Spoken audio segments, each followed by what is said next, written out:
en cuanto a decisiones tomadas, la gente tenía la impresión de que la educación siempre estaba como por debajo, como que eran las últimas opciones que tenían en cuenta a la hora de, no sé, reabrir sectores o de tomar decisiones, como que la educación estaba como en un segundo plano, cuando en teoría debería estar en primer lugar.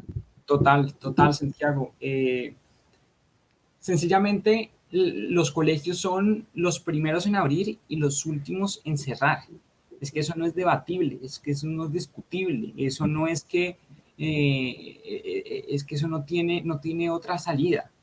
La educación tiene que ser priorizada. Eh, pues si nosotros, o sea, qué feo es que es más allá, Santiago, es más allá yo creo que esto también se trata del mensaje, porque es el mensaje que le están enviando a mi generación, la sociedad, los adultos, el mensaje de abrir los moteles, abrir los bares y cerrar los colegios. O sea, qué mensaje les estamos enviando a las nuevas generaciones? Entonces, yo no digo que entonces cerremos todo y lo único que abra son los colegios. No, la economía también es importante, nosotros poder reactivar la economía, es importante nosotros también poder, también los emprendedores, los empresarios, abrir sus locales, sus negocios, sus restaurantes, eso también es importante.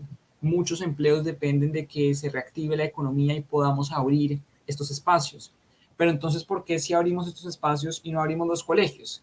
Entonces, lo que están diciendo ahí, el mensaje que están diciendo ahí los gobernantes es que la educación no importa, que la educación vale 5, que la juventud, que los niños, porque somos 9.700.000 estudiantes matriculados en colegios, en edad escolar.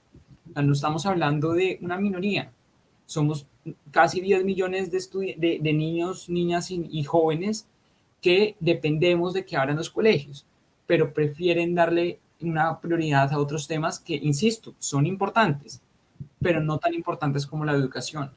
Porque es que ahorita no estamos viendo los efectos que esto va a tener. Esto parece un tema insignificante, pero espérense 10, 20, 30 años cuando vamos a ver la brecha social, cuando vamos a ver cómo los trastornos de salud mental afectaron a los niños y niñas y adolescentes, cuando vamos a ver pues lo mediocre también entre muchas cosas que vamos a hacer. Es que el proceso de aprendizaje no es igual. Y todo eso se traduce en actitudes, en hábitos pues negativos que los estudiantes van a adquirir en la virtualidad. Entonces, es que esto se trata de las consecuencias que vamos a tener. La educación es lo primero, la educación tiene que ser lo primero, y eso no puede quedarse en un discurso de campaña política, porque es que todos en campaña, todos están de acuerdo en que la educación es lo primero, todos ahí en el debate, en la campaña, en el discurso, pero ya llegan a gobernar y entonces estamos viendo cómo simplemente no le dan la importancia a la educación que se merece. Muchas personas lo toman como una oportunidad política, como una oportunidad para decir, y lo que siempre, pues lo que te decía antes, Santiago, no, que la educación es lo primero. Sí, la educación es lo primero, sí, sí. Sí, no, muy bonito el discurso. Y entonces, si la educación es lo primero, entonces, ¿qué vamos a hacer? No nos podemos quedar solo en el discurso. Eh, por ejemplo, te voy a poner dos ejemplos de dos posturas políticas completamente distintas. La alcaldesa Claudia López, que digamos que mantiene, ahorita está manteniendo el proceso de alternancia en los colegios, que salen declaraciones diciendo que la alternancia es importante y que la educación es importante, y la ministra de Educación que también ha hecho lo propio y está trabajando por adaptar los colegios. Yo creo que, por ejemplo, es destacable el esfuerzo que está haciendo tanto la ministra de Educación como la alcaldesa Claudia López, que son esfuerzos necesarios, pero que se están quedando cortos. Esto no se puede quedar solo en unos 2, 3 colegios que abran, nos tomamos la foto y no la alternancia, pero estamos hablando de cientos de colegios más que faltan por abrir, que faltan por adaptarse. No es fácil, son muchos colegios, son muchos niños, es mucho presupuesto, mucha financiación, no es fácil, yo no estoy diciendo que sea fácil, pero estoy diciendo que es necesario y es necesario hacerlo pronto. Entonces, pues sí, como que el típico mensaje político de la alcaldesa, de la ministra, que abren los colegios, que se toman la foto con un colegio, con el otro, de la Secretaría de Educación de Bogotá, de la Secretaría Bonilla. Entonces, la típica foto, la vicepresidente de la República en estos días me respondió un trino de mi radiocolumna en Caracol Radio, también diciendo que acompañaba mi voz.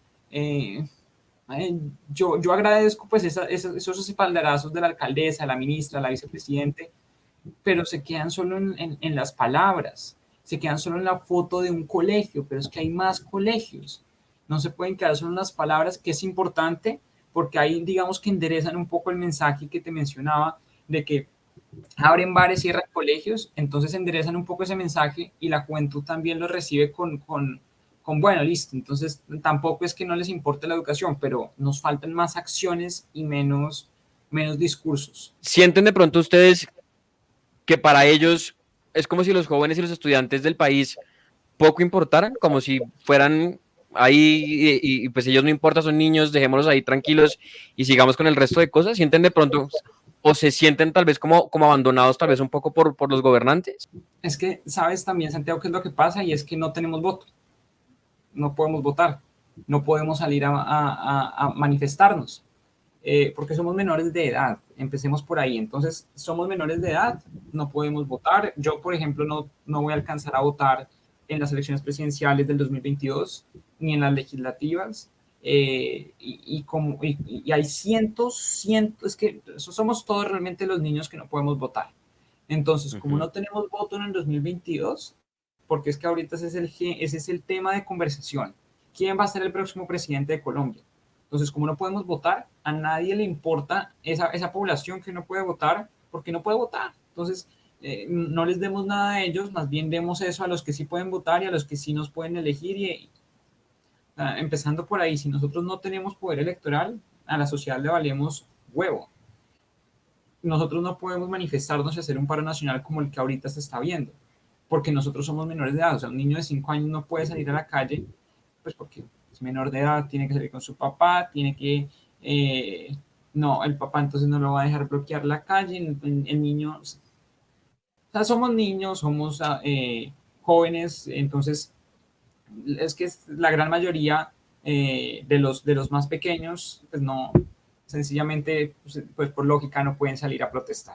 Entonces, como no podemos salir a protestar, como no podemos, muchos no tienen acceso a las redes sociales, muchos no tienen acceso a Twitter, muchos no tienen acceso a Instagram, no solo porque no tengan la conexión a Internet y los recursos para acceder a esas redes sociales, sino porque no tienen la edad para participar de esos espacios y no tienen no tienen la oportunidad para expresar su voz. Entonces, donde no nos podemos expresar, no tenemos dónde expresarnos, no tenemos cómo expresarnos, entonces sencillamente les vale huevo porque nosotros no movemos nada.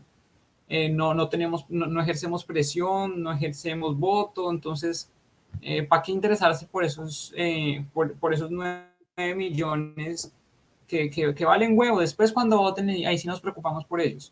Entonces, definitivamente siento que estamos siendo ignorados, que estamos siendo menospreciados, que estamos siendo segregados los niños, las niñas y los adolescentes de Colombia por una campaña política, porque es que la campaña para el próximo año ya empezó, entonces todo el país se centra en los que pueden votar y los que no, pues no valemos huevo, eso ellos después cuando tengan voto ahí sí después nos interesamos por ellos, pero realmente cuando tengamos voto, ahí vamos a ver que estos problemas que no solucionamos desde ya, pues van a ser gigantescos. Mario, de pronto han podido conversar con la ministra de Educación, han podido de pronto conversar, enviarle algo también una carta, un mensaje, o ven de pronto por parte también del ministerio alguna respuesta para los jóvenes del país. Hemos podido conversar con la ministra de Educación, yo personalmente he podido conversar con ella. En septiembre del año pasado tuve la oportunidad de conversar con la ministra de Educación acerca de todo esto. En septiembre, cuando el tema de la presencialidad apenas estaba empezando, como que todavía no estaba como en el centro del debate, y yo tuve la oportunidad de conversar con la ministra. La ministra es una persona y lo escucho en su discurso, es una persona que está convencida de la presencialidad. Partamos de eso. La ministra no es una ministra que esté en contra de la presencialidad. Si nosotros partimos de esa base, nosotros nos damos cuenta que ya hay un primer paso y como te decía, no solo con la ministra, sino con la alcaldesa y con la vicepresidenta, pues ya hay un primer paso en que en su discurso ellas, digamos que apoyan la presencialidad. Eh, y tuve la oportunidad de conversar con la ministra en septiembre del año pasado, expresarle las preocupaciones. Ella obviamente me comentó acerca de el plan de reapertura que tenían de poder adaptar los colegios, de poder llegar a las zonas rurales. Y la semana pasada también tuve la oportunidad de transmitirle mi carta, la carta que le transmití al presidente con las propuestas que se podrían discutir, se podrían pensar para poder regresar a las clases. Y la ministra fue muy receptiva. La ministra está intentando que los estudiantes regresen a la presencialidad. Eso creo que hay que valorarlo por parte de la ministra y del ministerio y hay que agradecerlo también. No nos podemos quedar solo en la crítica. Pero, pero falta mucho más, falta intentar más. Ya llevamos 15 meses. Ya debíamos haber vuelto mucho más de lo que tenemos ahora y hay mucha lentitud, bueno, como todo en Colombia, pero esto no puede convertirse en otro tema más, sino tiene que darle la importancia que se merece.